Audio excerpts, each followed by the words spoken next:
इसमें कोई दो राय नहीं। इस समय हमारा देश विकास के रास्ते पर तेजी से चल रहा है। अब तक किसी सरकार ने भी ऐसा तेजी से नहीं चला। और बेरोजगारी का जहाँ तक सवाल है, हमारे देश की जनसंख्या जिस तेजी से बढ़ रही है, तो पूरी 100% बेरोजगारी तो कोई भी सरकार खत्म नहीं कर सकती। इसीलिए इस सरकार ने ये कहा है कि मैं नौकरी देने वाला मत बनो, नौकरी लेने वाले मत बनो, नौकरी देने वाला बनो, अपने काम साथ और करो। यही नीति सही है। खाली आप नौकरियां सबको नहीं दे पाएंगे। प्राइवेट आदमी आपके हिसाब से चलेगा नहीं। उसे 4 आदमी चाहिए, वो 2 आदमियों पे ही काम चलाता है। वो देखता है मेरी कमाई कितनी है।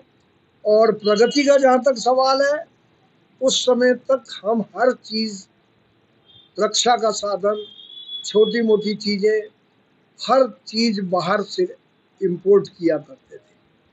आज हिंदुस्तान चांद पे जा रहा है, हिंदुस्तान अपना हवाई जहाज बना रहा है, हिंदुस्तान मिसाइलें बना रहा है, हिंदुस्तान अपने स्पेस का काम चालू कर दिया उसने। तो आने वाले समय में निश्चित रूप से भारत अग्रणी देशों में शामिल होगा। आज भी आप देख लीजिए, जितने भी युद्ध होते हैं, कोई भी आदमी, बड़ा आदमी बीच में चाहता, हर आदमी है चौधरी आज मुझे मिले, मैं कराऊं, मैं बोलूं। लेकिन जो युद्ध में इन्वॉल्व देश होते हैं, वो भारत का ही नाम लेते हैं। ईरान और इजराइल में देख लीजिए, पुतिन ने कहा मैं बीच में पड़ता हूं, तो इजराइल का उस पर विश्वास नहीं था। अमेरिका जबरदस्ती उसमें बीच में चौधरी बना। 2027 यूपी में एक समय था जब मायावती और अखिलेश यादव और बीजेपी, इन तीनों का लगभग बराबर शक्ति थी। और इन तीन में से जो 2 मिल जाते थे, उनकी सरकार बन जाया करती थी। 2014 के बाद वो बहुसंख्यक देश है हमारा हिंदुस्तान, और आज तक धर्मनिरपेक्षता के नाम पर हिंदुओं को दबाया जाता रहा।